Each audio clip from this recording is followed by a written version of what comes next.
إلى هذه خلقنا صالحة إلى حضرة النبي المصطفى رسول الله صلى الله عليه وسلم وإلى إخواني من الأنبياء المرسلين والشهداء والصالحين والملائكة المقربين خصوصا سيدنا الأكبر مجند البغدادي وخصوصا yang santri Muallim Syekh Abdul Halim Al-Basri membaca berwajib madurati Muallim Al-Fatihah.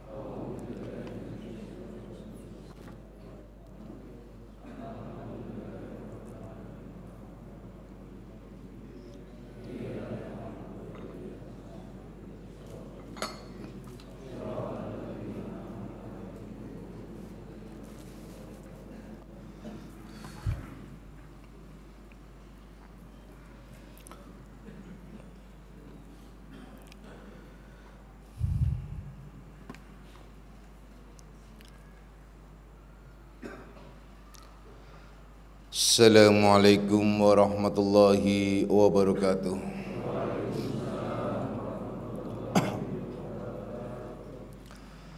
Alhamdulillahilladzi karrama bani Adam wastafa minhumul ulama wa akhtara minhumuz zuhada wal hukama wal kurama wa faddala minhumul arifina billahi was sifat wal asma wa azakuhum lazzatal mahabbati wa tallahum haqiqatil asya'i minal ardi was sama wassalatu wassalamu ala sayyidina Muhammadin khatamil anbiya alladzi khuliqa min zatihi wa minhu jami'ul asya wa ala alihi wa ashabi sadatil awliya wa ala tabi'in wa tabi'it tabi'in lahum bi ihsanin ila yaumil jazaa.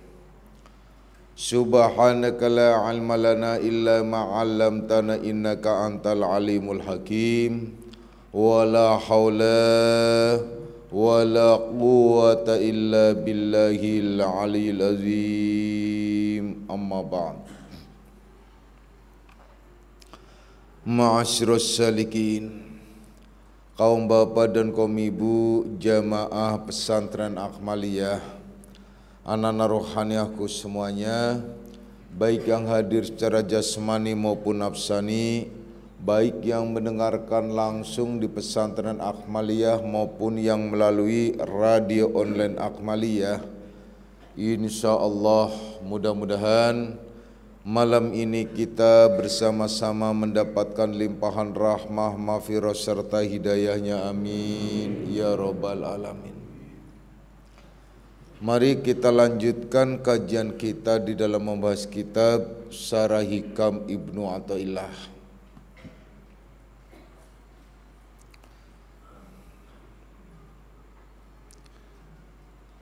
Anak-anakku semuanya, sebelum kita melanjutkan kajiannya, mari kita jernihkan terlebih dahulu akal pikiran kita jernihkan terlebih dahulu jiwa dan hati kita dari segala macam persoalan-persoalan dunia yang tentunya kita sama-sama akan mendapatkan manfaat ilmunya apabila telah jernih dan bersih dalam hati serta jiwa kita, insyaallah. Sebagaimana kajian yang lalu telah kami jelaskan tentang mata waradatil waridatul ilahiyatu alaika hadamatil awaidu alaika innal muluka idza dakhalu qaryatan afsaduha, yakni apabila datang warid atau karunia dari Allah Subhanahu wa taala atau dari Tuhan kepadamu, maka akan terjadi sebuah revolusi atau reformasi hati serta jiwa kita. Maksudnya dapat melenyapkan atau menghentikan kebiasaan-kebiasaan buruk yang terdahulu biasa dilakukan. Kedepannya mendapatkan kebaikan-kebaikan yakni berbagai macam kebaikan yang melekat dalam dirinya menjadi sifat atau akhlak kehidupannya. Sebagaimana yang telah dijelaskan, andai saja ada seorang penguasa masuk ke satu tempat atau satu kampung, niscaya kampung itu akan menjadi berubah lebih baik dari biasanya, lebih baik dari kondisinya. Bahkan orang yang punya kampung pun akan heboh dan repot atau ribut ya. Sebagaimana kalian apabila kalian akan kedatangan satu tamu atau tamu yang kalian agungkan, yang kalian hormati ya. Tentu saja rumah kalian akan tata dengan baik dan benar yang membuat nyaman hati, nyaman orang, nyaman tamu yang hadir di rumah kalian. Ini kan sering terjadi. Kalau kalian mau kedatangan besan saja heboh, ribut ya. Atau mau kedatangan tamu jauh juga heboh atau ribut, apalagi mau kedatangan tamu yang diistimewakan. Itu kebiasaannya semacam itu. Itu sebagai nalar logika kita. Renungkan baik-baik. Jika warid itu masuk ke dalam diri kita, warid itu sampai ke dalam diri kita, kemudian tidak ada perubahan, itu bukan warid namanya. Karena tanda-tanda orang yang mendapatkan warid dari Allah, karunia dari Allah ya, itu ada sebuah perubahan dalam dirinya, yaitu yang disebut yang asalnya rusak menjadi baik. Itulah konsep tahalli, yakni mengosongkan yang buruk-buruk dan melanjutkan atau menghiasi kelanjutannya dengan yang baik-baik. Anak-anakku semuanya. Kemudian Malik menjelaskan kembali, al-waridu ya'ti min hadratin qahharin li ajli dzalika la yusadimuhu syai'un illa damagh bal naqdifu bil haqqi 'alal batili fayadmaghuhu fa idza huwa zahiq. Yakni warid atau karunia ya. Warid atau karunia itu memang datangnya dari yang arti yang istimewa, yang dapat memenangkan, dari kemenangan atau hadiah kemenangan, dapat mengalahkan segala yang lainnya.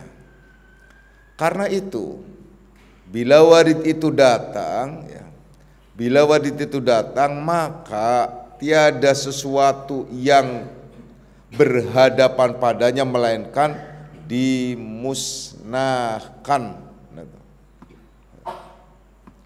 Jadi la yusadimuhu syai'un illa damaghahu gitu.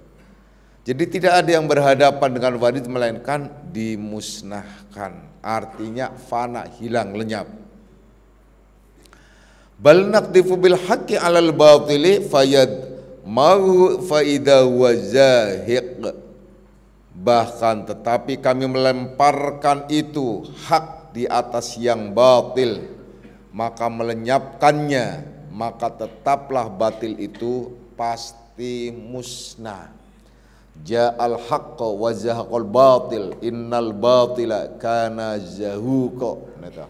Itu seperti firman Allah ya dalam surat Al-Isra kalau tidak salah. Anak-anakku semuanya, apabila telah datang yang hak, maka yang batil itu pasti runtuh hancur. Itu yang dikehendaki di situ. Karena memang kebatilan itu adalah pasti runtuh dan hancur. Anak-anakku semuanya, terkait erat dengan warid, kita jangan kebayang warid itu semacam apa. Kita jangan kebayang warid itu jenis karomah. Kita jangan kebayang warid itu apa nih loh. Sebuah kado dari Allah, jangan. Kita fahami dulu warid ini. Warid, wirid kemarin sudah dijelaskan, wirid itu amalannya, maka warid itu adalah natijahnya, artinya buahnya. Warid itu semacam hadiah. Kalau boleh disebut seperti karomah, ya karomah. Maunah, ya maunah. Mujizat, ya mujizat. Ya. Kalau para nabi disebut mujizat, para aulia disebut karomah. Kalau para orang-orang yang beriman salikin semuanya itu disebut maunah. Jadi mujizat, karomah, maunah.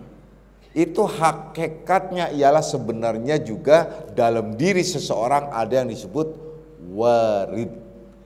Kalau maunah atau karomah dan mujizat itulah sebuah keistimewaan melampaui atau melebihi dari sekedar warid.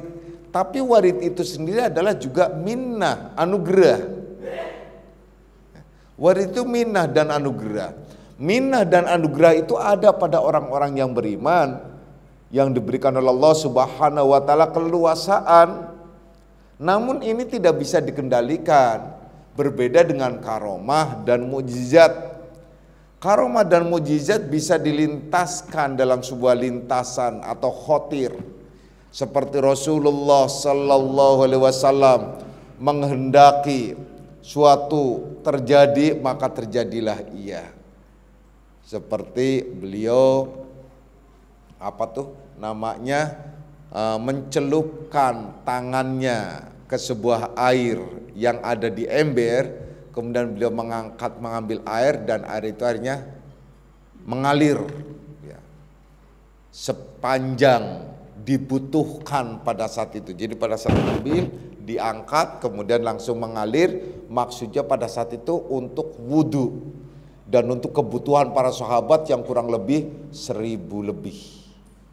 Nah itu sebagai contoh, itu mujizat, yaitu dapat dilintaskan dengan kehendak bagi para kekasihnya. Begitu juga karomah.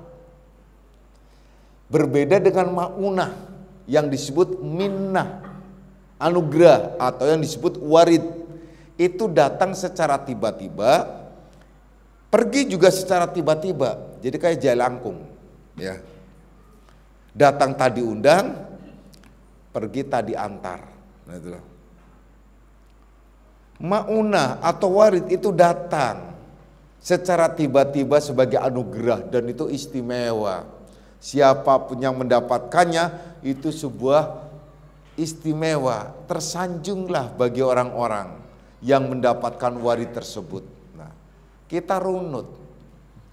Kemudian, jangan kita membayangkan warid itu seperti karomah atau mukjizat. Warid yang paling istimewa dalam diri kita ialah disebut iman dan Islam. Itu warid yang istimewa. Dalam bahasa lain, warid semacam itu disebut hidayah. Famayahdi fala mudillalah. Barang siapa yang mendapatkan hidayah, tidak ada satupun orang yang bisa menyesatkan. Apabila Allah sudah mencahayai seseorang, tidak ada satupun yang bisa menggelap gulitakan. Itu warid.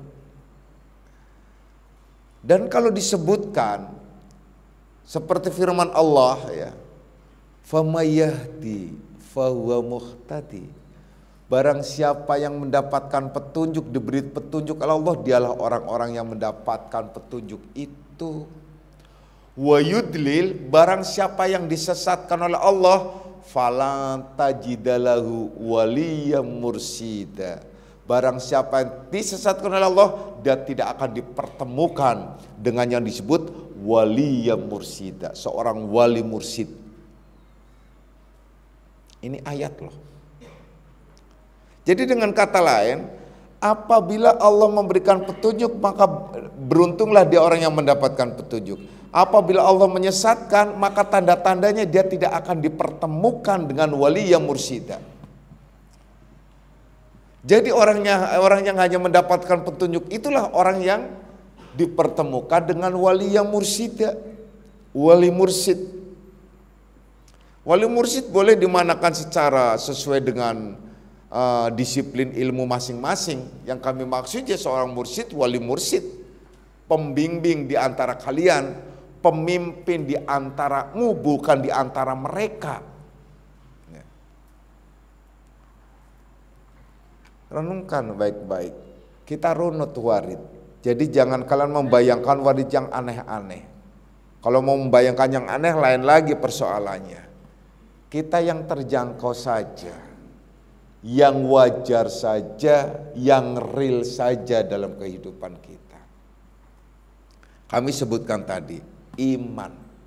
Ini nih, Islam. Apa kalian kira iman Islam itu tidak mahal, tidak istimewa? Kalau kalian hanya menyebutkan kata iman yang sederhana, Islam yang sederhana, mungkin sebatas di permukaan. Banyak orang Islam kayaknya nggak aneh dan bukan masuk kategori yang istimewa. Sementara di sini sedang membahas warid itu adalah dalam diri seseorang. Salah satu contohnya warid pada diri kita ialah iman dan Islam. Kita runut, benar nggak warid kita dalam diri kita? Karena siapapun yang mendapatkan warid itu, maka dia akan merubah paradigma hidupnya, merubah karakter dirinya, merubah sifat-sifat dirinya yang asalnya banyak sifat majmumahnya, sifat yang tercelaknya, maka ternyata ia bisa runtuh semua sifat-sifat itu yang tercela menjadi sifat yang baik-baik. Asalnya sifat-sifat majmumah itu langsung ditutup dengan sifat mahmudah, sifat yang terpuji. Ini kalau nur, cahaya, warid yang disebut iman dan Islam saja. Oleh karena itu sering juga para ulama di dalam khotbahnya, di dalam orasi dakwahnya itu selalu menyatakan kita bersyukur atas dua nikmat, nikmat iman dan nikmat Islam. Nikmat yang macam apa dan bisa dibuktikan dalam hal apa? Susah untuk membuktikan apabila tidak memahami ilmu yang baik dan benar. Nah, sekarang kita coba, kita buktikan sudah benarkah kita mendapatkan warid dan benarkah warid itu meliputi dalam diri kita yang sesungguhnya. Ini persoalan. Ini persoalan dalam diri kita. Iman. Apabila warid itu dalam bentuk iman, maka akan meruntuhkan semua zon. Itu kan harusnya begitu. Jadi akan meruntuhkan semua zon, sangka-sangka yang ada dalam diri itu ada lenyap, yang adalah iman, percaya titik. Gak ada. Lawanannya percaya itu kufur yang berarti zon, benihnya. Apabila orang sudah mendapatkan hakikat warid yang berarti dia telah mencapai kepada hakikat iman, dia tidak kuasa berpaling dari amal. Tuh. Awas ya. Jadi itu perubahannya. Itu perubahan sikap yang ada pada diri kita. Kemudian apabila ia ternyata warid itu juga masuk dalam dirinya dalam bentuk Islam, berarti dia dua, iman dan Islam, maka mencapailah ia pada martabat hakikat Islam yang berarti dia akan mencapai pada tataran di mana ia tidak mampu berhenti dari amal. Kemudian kita tarik, kita runut. kita urai. Ya. Kita tarik, kita runut, kita urai. Coba sebagai contoh, iman yang tadi kami jelaskan tidak kuasa berpaling dari amal. Islam yang ternyata tidak kuasa berhenti dari amal. Islam tidak kuasa berhenti dari amal. Artinya tidak ada kekuasaan untuk berhenti. Berarti tidak mampu berhenti dari amal. Beramal terus. Beramal secara ritual tentu saja berbagai macam amalan ibadah. Beramal secara sosial berarti kalian tidak pernah putus usaha dan ikhtiar dalam mencari dan mencari rizki. Itu contoh untuk mengais rezeki dalam usaha dan ikhtiarnya. Itu kalau kaitannya dengan sosial. Sedangkan di dalam Al-Quran ada dua hal yang selalu beriringan. Dua hal yang selalu beriringan ialah utamanya yang kami akan sebutkan ada tiga. Ya. Tapi ini yang selalu beriringan. Allah selalu memerintahkan apabila ada perintah wa aqimus sholah, selalu diiringi wa yu'tuz zakah.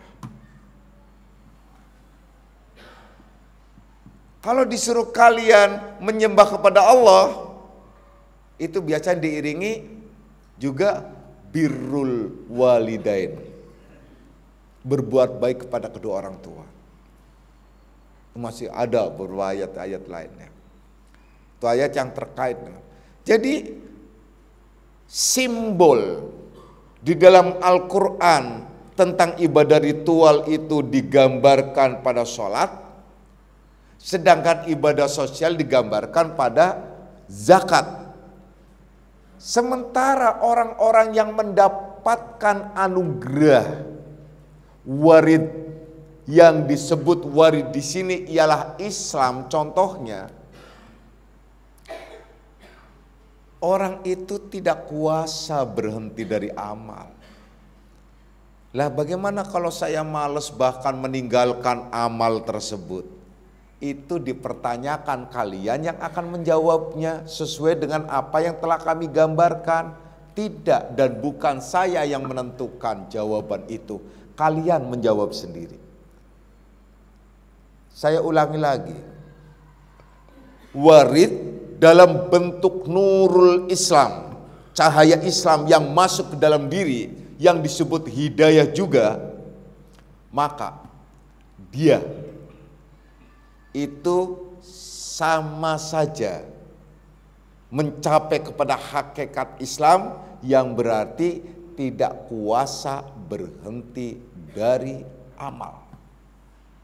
Tidak kuasa berhenti dari amal, amal ibadah dalam bentuk ritual maupun amal ibadah dalam bentuk sosial, yang berarti usaha dan ikhtiar. Tidak ada kata henti dan putus asa untuk usaha dan ikhtiar. Itu contoh. Contoh ya. Contoh berikutnya.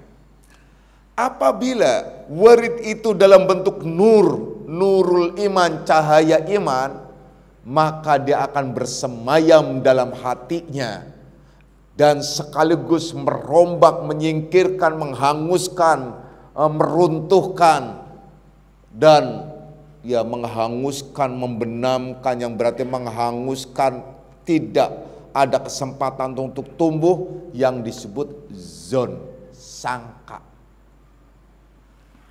Terlebih lagi suuzon, sangka buruk. Maka berkembang dalam dirinya mempunyai sikap dan sifat yang berarti ia mencapai kepada hakikat iman. Ia tidak kuasa berpaling dari amal. Nah, kalau Islam tidak kuasa berhenti dari amal, apabila mencapai hakikat iman tidak kuasa berpaling nih dari amal. Jadi jangankan berhenti, berpaling aja tidak kuasa. Artinya tidak bisa. Ini perubahan total yang ada pada diri seorang apabila ia mendapatkan warid atau minah dari Allah Subhanahu wa taala. Karena warid dan minah yang paling istimewa ialah terutama yang disebut iman dan Islam. Terlebih lagi ada warid atau minah dalam bentuk ihsan, nurul ihsan. Nurul ihsan itu cahaya kebaikan yang ada pada dirinya. Kenapa? Dia akan sampai pada dirinya dalam bentuk sikap, merubah semuanya. Dia suhud dan musahadahnya selalu ada pada dirinya. Dia tidak kuasa berhenti, tidak kuasa berpaling dari seorang jua pun. Artinya dia tidak kuasa berpaling dari Allah, tidak kuasa berpaling dari Allah kepada seorang jua pun. Jadi tidak kuasa berpaling kepada seorang jua pun. Jadi tidak kuasa berpaling dari Allah kepada seorang jua pun, artinya tidak akan berselingkuh. Tidak akan menyelingkuhi Allah. Tidak akan mengkhianati Allah. Dia tidak akan berselingkuh dengan manusia. Dia tidak akan berselingkuh dengan makhluk dan alam semesta atau binatang dan lain sebagainya. Tidak akan mungkin berselingkuh karena cintanya sudah bulat hanya Allah dan Allah semata. Ini kalau sudah mencapai ihsan. Kalau yang sampai adalah nurul ihsan, makanya disebut Islam, iman, dan ihsan. Anak-anakku semuanya, ini contoh-contoh. Kemudian setelah kita runut tadi, kita ramu kembali. Tadi Bapak telah menjelaskan bahwasanya famayahdi fahuwa muhtadi. Barang siapa yang diberi petunjuk dialah orang-orang yang mendapatkan petunjuk. Wa yudlil fala tajidalahu waliyam mursida.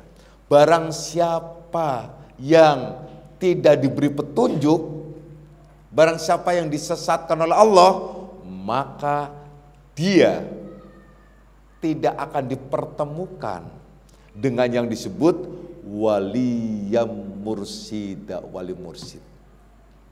Ya. Kemudian apabila Allah menghendaki kebaikan pada hambanya, maka Allah mengantarkan hamba tersebut untuk berteman dan dekat dengan para kekasih Allah yang disebut waliya mursida.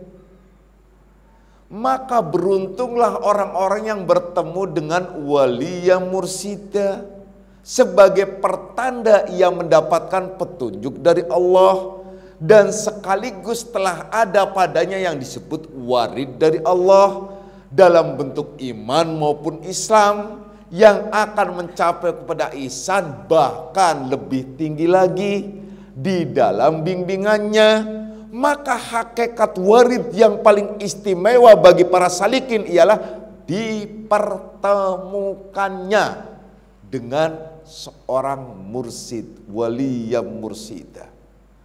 Karena dengan keberadaannya dan ia ada dalam bimbingannya, itu secara otomatis bahwa iman dan Islam itu sudah ada di dalamnya. Mendapatkan bimbingan adalah hanya tertentu dan khusus dan sebuah keistimewaan. Dan tidak semua orang, illa qalila, kecuali yang sedikit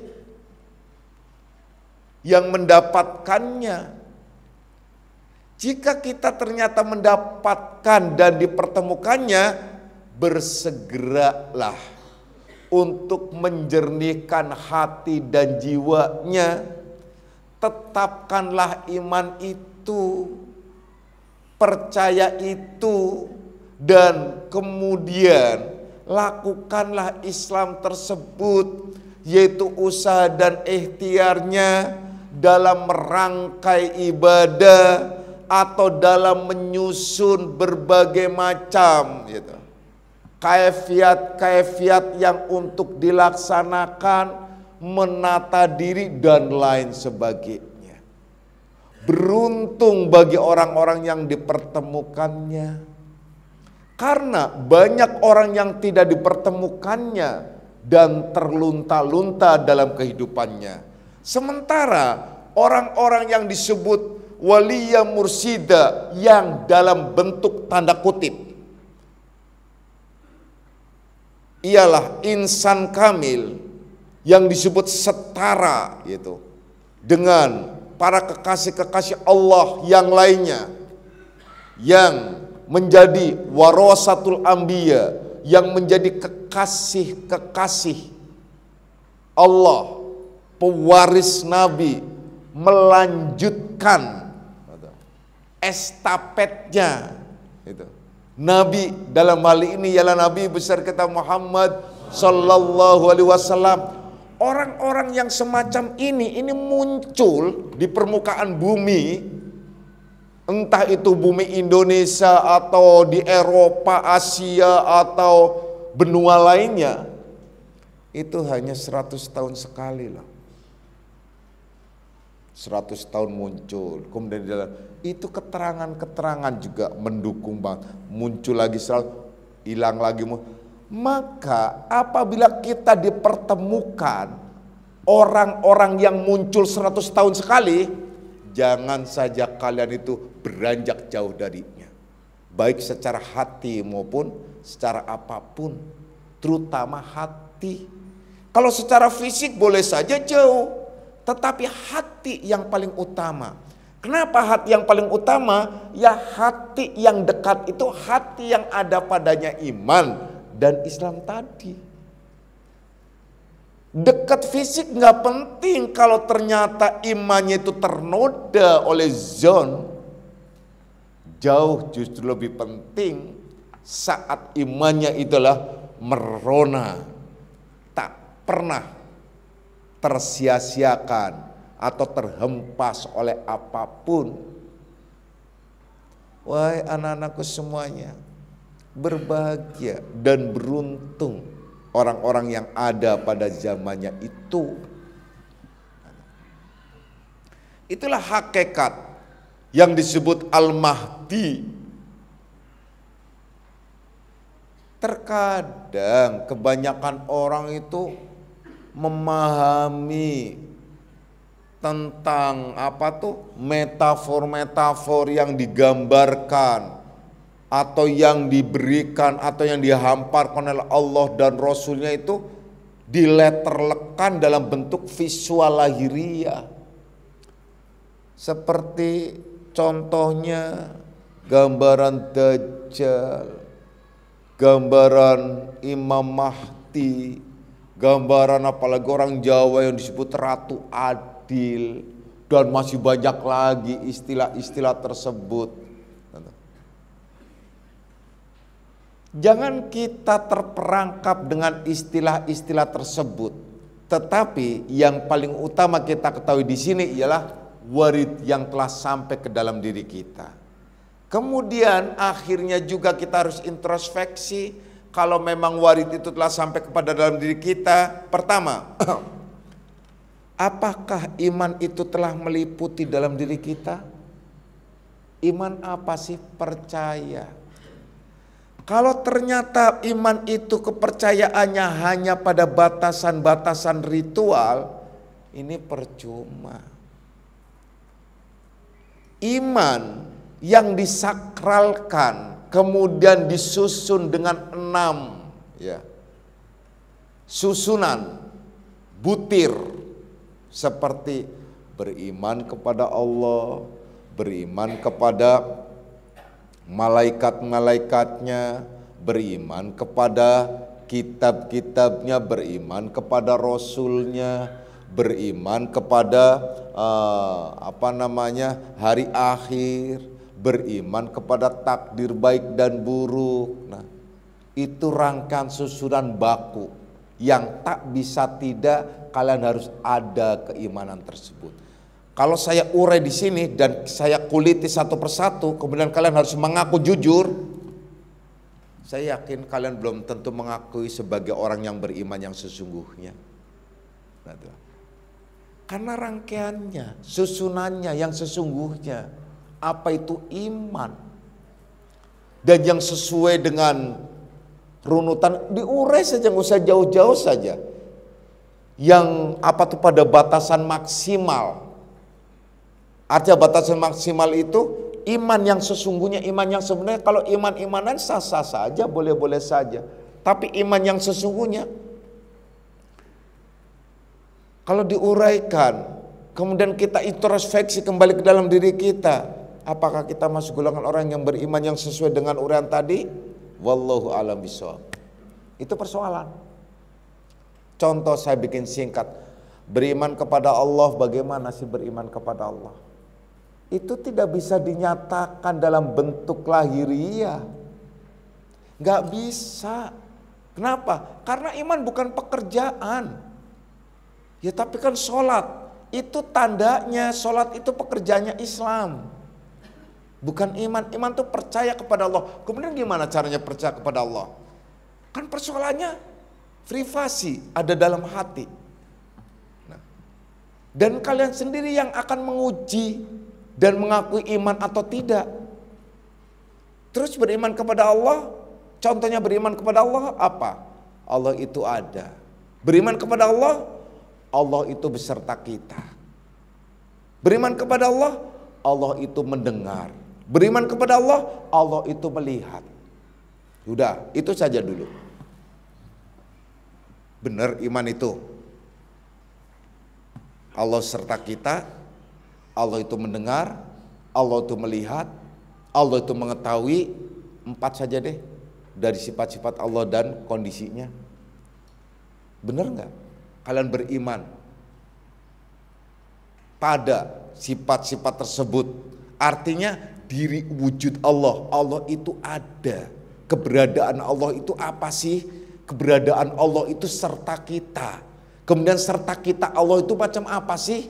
Kalau serta garam kita asin, serta gula kita manis, serta apa tuh asam kita kecut. Apa itu kecut? Ya. Nah kan, apalagi? Nah serta Allah kita jadi apa? Rasanya. Coba. Kan tadi, kalau kita beserta gula, gula menyertai kita ada rasa manis. Garam menyertai kita ada rasa asin. Apalagi? Jada menyertai kita pahit. Gitu. Cinta menyertai kita asam manis pahit nano. Udah itu tuh kalau cinta tuh ya, ada kalanya asam, ada kalanya pahit, ada kalanya asin, ada kalanya udahlah, udah kayak upil pokoknya. Jadi cinta itu rasanya upil. Ya, dah kita lanjutkan lagi deh. Jadi itu kalau Allah ya, kalau kalian beserta Allah. Jadi rasanya apa? Sudah mulai. Oke, baik kita nggak usah di situ. Kita percaya Allah itu mendengar, Allah itu melihat, Allah itu mengetahuinya. Udah langsung. Bener nggak sih itu percaya? Percaya. Kalau percaya, kenapa secara diam-diam kalian melakukan dosa? Apakah Allah tidak melihat waktu kalian melakukan dosa? Apakah Allah tidak mendengar waktu kalian membicarakan aib orang lain? Bisik-bisik ngomong, bisik-bisik. Kenapa cara bisik-bisik? Gini ya, ternyata tetangga itu adalah tukang macam-macam. Tolong jangan bilang-bilang ya. Karena saya disuruh jangan bilang-bilang. Karena saya disuruh jangan bilang-bilang, saya bilang sama kamu. Kan aneh, disuruh jangan bilang-bilang lagi. Ini bisik-bisik. Tuh tetangga itu tuh ternyata, aduh, resek banget. Kenapa sih? Jari sama kakinya tuh misah. Aduh, tangan saya udah macem-macem deh. Udah lain-lain ngomong. Sekarang yang ditajakan, percaya nggak sih Allah mendengar? Percaya Pak. Terus Allah mendengar nggak waktu kalian membicarakan keburukan orang lain? Mendengar. Dosa nggak? Dosa. Sadar nggak bahwa itu dosa? Sadar. Terus bahwa dosa itu resikonya apa? Sadar nggak? Iya sih. Tapi ya gatel juga sih kalau nggak ngomongin orang ya. Rasanya kayak apa ya? Ya gimana ya? Udah latah kayaknya tuh. Membicarakan kekurangan orang macam-macam. Wah ya Allah. Itu kan ribet banget ya. Ribet loh. Itu percaya. Kemudian kita lanjutkan percaya. Allah melihat. Allah mendengar. Kalau Allah sudah melihat, mendengar, Allah mengetahui beserta kita. Percaya nggak sih Allah serta kita? Kalau percaya Allah serta kita, terus apa yang kalian lakukan? Kemudian waktu kalian melakukan sesuatu yang sangat berdosa sumpamanya, ingat gak bahwa Allah tuh pada saat itu sedang memperhatikan? Percaya nggak? Percaya sih Pak, cuman lupa. Nah ya udah, kalau lupa ya udah selesai. Orang lupa, namanya aja lupa. Nah itu persoalannya. Kalau kalian percaya, coba kalian yakini sajalah bahwasanya Allah itu serta kita. Gula serta kita manis, garam serta kita asin. Ya, apalagi semuanya serta kita. Nah kalau kita percaya semacam itu dan yakin bahwa Allah serta kita, berarti Allah tahu dong semuanya. Berkembang lagi, kalian percaya enggak bahwa mursyid, nah atau seorang waliya mursyida itu diberikan kelebihan oleh Allah. Ilmunya pun adalah tidak sebatas pada ilmu yang lahiriah. Begitu juga yang disebutkan wa akhadna ilmana minal hayyil ladzi la yamut, kami mengambil ilmu dari yang hidup bukan yang mati. Mengetahui sesuatu yang belum terjadi, bahkan mengetahui yang alam ruhania seperti yang dicontohkan oleh Rasulullah sallallahu alaihi wasallam, digambarkan tentang Isra dan Mi'raj, bahkan sampai didemonstrasikan dengan ungkapan kata-kata demonstrasinya. Saya mendengarkan kepada sahabat, saya mendengarkan hentakan kaki kamu itu di surga. Sementara Rasul itu duduk mendengarkan hentakannya. Itu gimana kalau tidak dengan iman? Berarti beliau itu memang tahu surga. Nah tapi kalau tahu kenapa beliau itu begini dan begitu, perang Uhud sampai kalah, kemudian beliau dipukul sama, itu manusiawinya. Nah ini makanya kita jangan sampai terjebak. Kalian banyak terjebak oleh manusiawinya, kalian terjebak oleh wilayah lahiriah. Kepercayaan itu harus masuk dan tetap, tapi jangan sampai terjebak pada wilayah lahiriah. Itu harus tahu, faham. Contoh, sebut saja, udah saya cerita sendiri sajalah. Saya tuh kadang ketawa kalau ada seorang salikin datang mau curhat, ngobrol, tapi dia tidak jujur. Dan saya tahu persis apa yang ia akan bicarakan, dari tahu. Persoalannya kan al-hukmu fid-dohri, hukum itu ditetapkannya secara dohiriyah. Jadi saya tidak boleh melangkahi. Ya Allah, masa saya harus bicara bahwasanya di antara kalian ada yang melakukan perzinaan dan sebagainya, saya tahu. Nangis saya kalau demi Allah. Saya paham, saya tahu. Namun saya hanya bisa melakukan apa? Menarik agar ia mendapatkan ampunan. Setelah mendapatkan ampunan, apa ia mau begitu lagi? Nah, toyo raja harusnya jongkongin tuh ya. Tapi ya kasihan, karena itu juga anak-anakku juga. Nah, seperti para sahabat percaya kepada Rasulullah sallallahu alaihi wasallam, itu tidak akan menodai lahiriahnya. Lah terus ya tahu. Terkadang Rasul itu ingin menyenangkan orang lain. Seperti Rasulullah adalah ditanya ini dan itu, kemudian seolah-olah Rasul itu tidak tahu.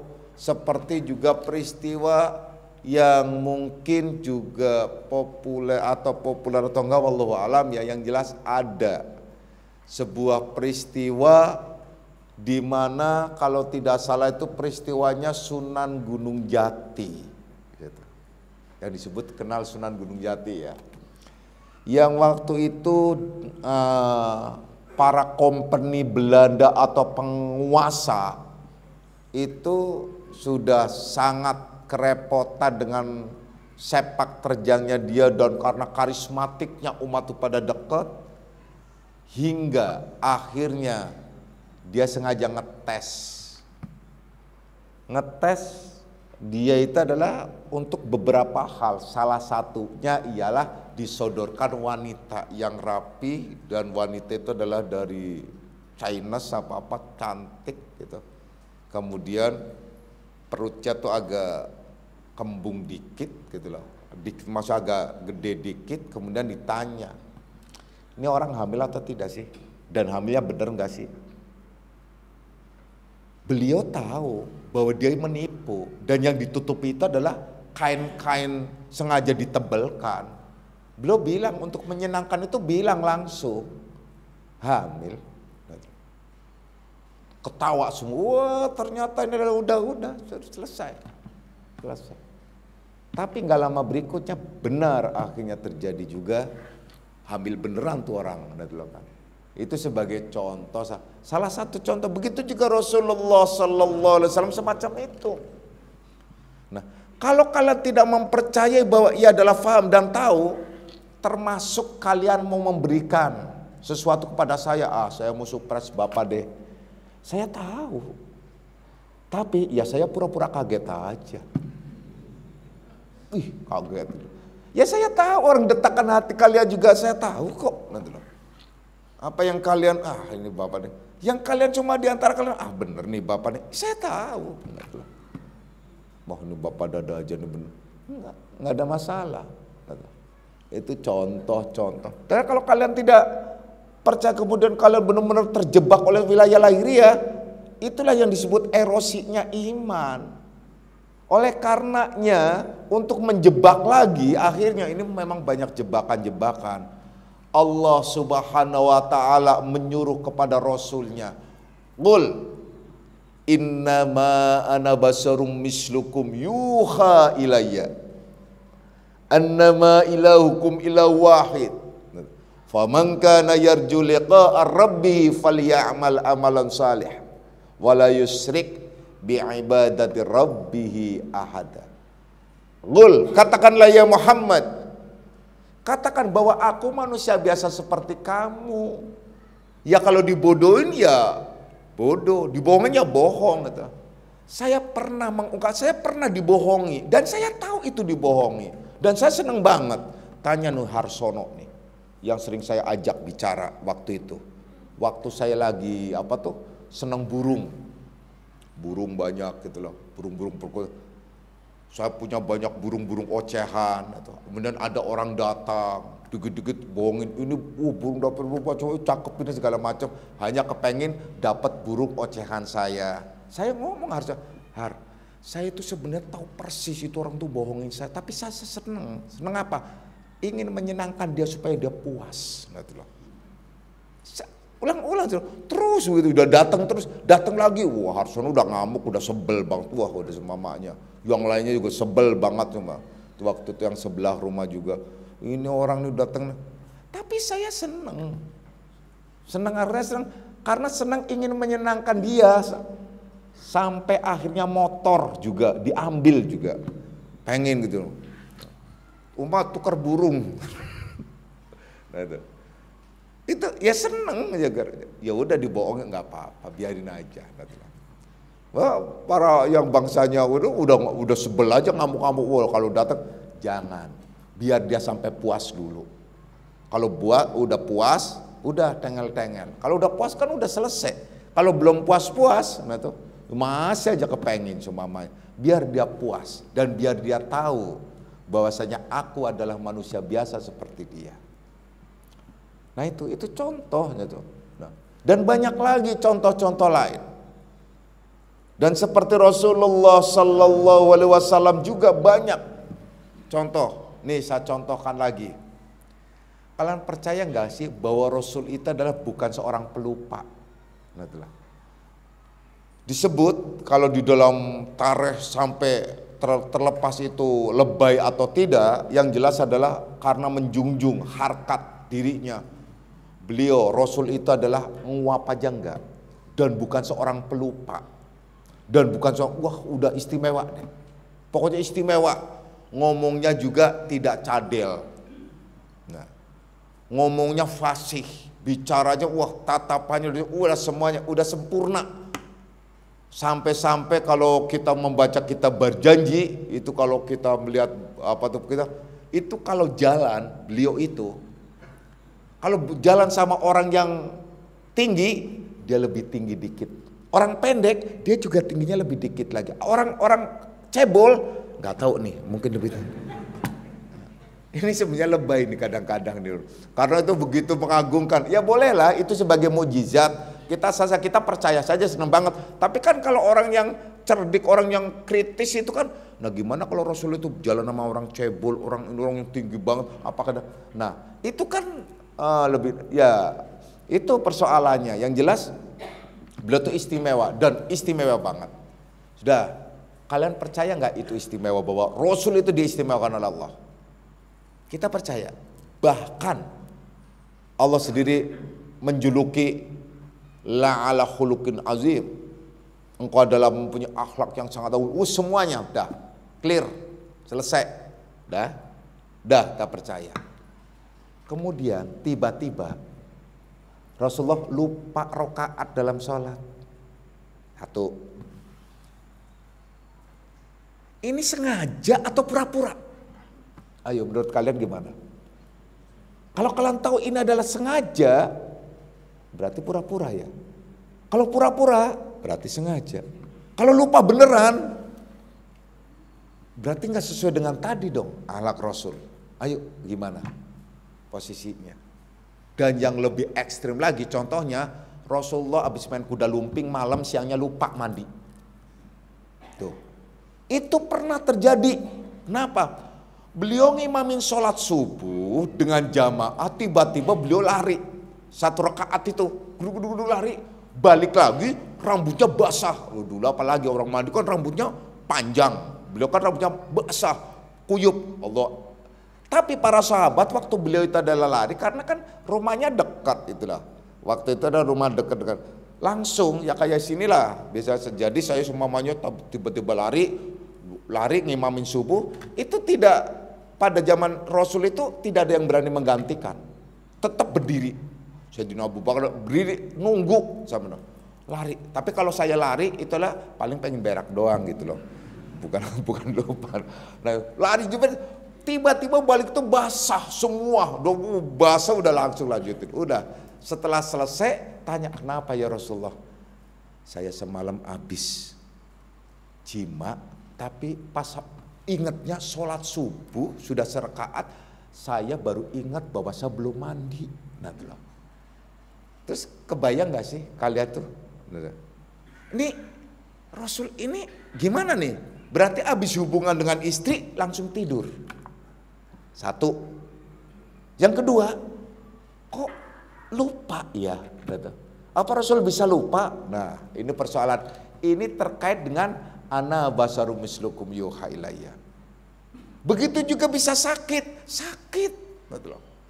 Rasul sakit. Apakah sakitnya pura-pura? Lepas sakit pura-pura atau tidak. Saya juga sakit bisa. Nah, aku juga manusia. Ya kan? Nah, itu kan contohnya semacam itu. Woi, ya.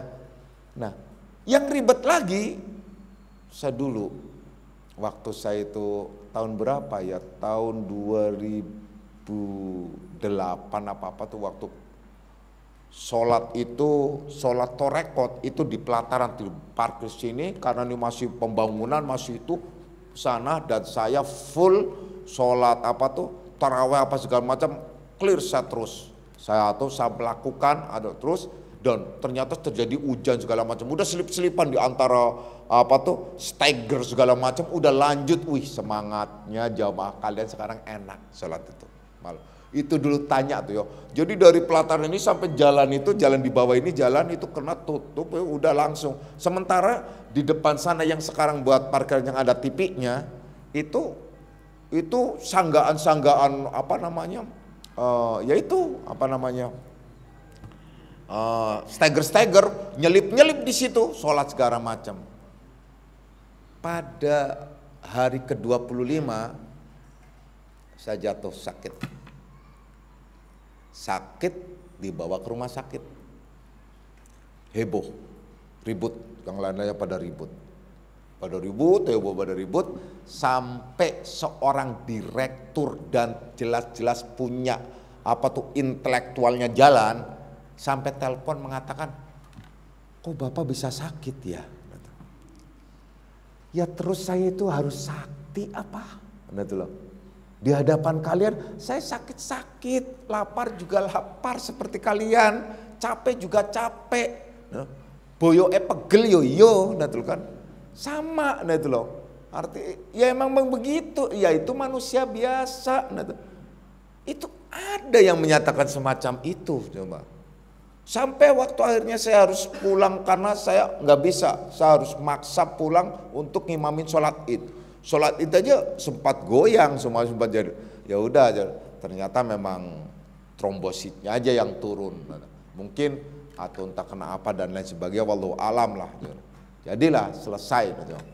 Itu contoh-contoh. Jadi kalian juga kalau sudah percaya kepada seorang, kalian dipertemukan mursyid atau sahabat terhadap rasulnya, kemudian jangan tiba-tiba menganggap ya itu adalah sakti mandraguna. Walaupun memang sesungguhnya iya sekalipun, tapi dia tidak bisa keluar dari fitrahnya, dia tetap harus menjalani fitrahnya. Seperti beliau menyatakan, aku manusia biasa seperti kamu. Kamu makan, aku makan. Kamu tidur, aku tidur. Terus dan lain sebagainya. Seperti yang telah Bapak jelaskan kepada kalian, gambarannya beliau itulah orang yang istimewa. Kenapa ada lupanya? Karena al-insanu mahalul hatta wa nisyan, dan sengaja digambarkan Allah itu bahwasanya manusia itulah memang pelupa dan punya lupa, walaupun hakikat orang-orang yang khusus itu tidak harus. Namun uswah, contoh dari bangsamu, Allah mengirim orang-orang kekasih-kekasihnya dari bangsamu agar bisa kamu jadikan uswah, contoh. Kalau Rasulullah itulah sakti mandraguna, terus contohnya gimana? Orang sahabat, apa tuh sahabat aja yang ya nggak bisa. Di dalam Islam itu tidak ada kesaktian. Wasloh, itu contoh ya. Beliau lupa, beliau melakukan bahkan sampai ekstrim itu sholat gitu, sholat subuh tersebut. Kemudian di contoh lain, beliau juga pernah kesiangan tidurnya. Bangun-bangun itu sekitar, kalau sekarang itu sekitar jam 7-an lah, gak sholat subuh, lalu beliau melakukan sholat subuh di waktu duha. Nah itu loh, itu contoh lain lagi dan banyak lagi. Ini karena rangkaian untuk membuat contoh berikutnya. Nah kalau semuanya beliau tidak lupa, terus gimana? Kalau ada sujud sahwi, doanya sujud sahwi dari mana? Kan supaya dicontohkan. Kemudian bagaimana contoh orang tata cara sholat dan sebagainya, itu semua kehidupan beliau sampai lupanya sekalipun itulah dijadikan sebagai proses untuk uswatun hasanah. Jadi jangan sampai kita terjebak ya, kalau sudah mengimaninya dan mencintainya. Begitu juga kalau kalian dipertemukan dengan warasatul anbiya, kendati pun faham, kendati pun tahu, kendati pun yang sesungguhnya adalah mengerti sekalipun, tetap ia akan melakukan sesuai dengan fitrah manusiawinya, tidak akan melakukan apapun. Saya bicara dengan istri saya dengan anak saya juga. Bapak tanya kepadamu bukan berarti Bapak nggak tahu ya. Bapak hanya tanya saja kepada. Sekaligus ingin tahu jujur nggak, gitu aja. Nah, itu orang-orang yang terdekat. Selalu saya katakan, semakin dia tidak jujur, semakin dia terlibat. Nah, terlibat dalam terlibat dalam kerusakan. Makanya tidak berani semua akhirnya yang semakin kalian tidak jujur, orang mau curhat, mau minta solusi, mau diberikan solusi, tapi tetap saja tidak jujur, ya sama saja. Sama saja menghancurkan dirinya sendiri. Itu contoh yang banyak ya. Mudah-mudahan Allah Subhanahu wa Ta'ala memberikan warid kepada kita semua. Dan insya Allah kita termasuk golongan orang-orang yang mendapatkan bimbingan dari Allah Subhanahu wa Ta'ala.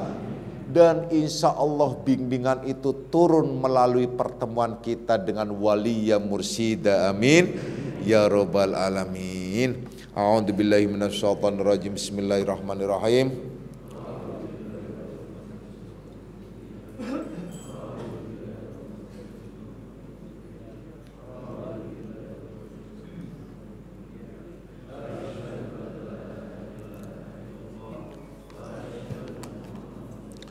Hadanallahu wa iyyakum ajma'in wa lakum minkum wassalamu alaikum warahmatullahi wabarakatuh.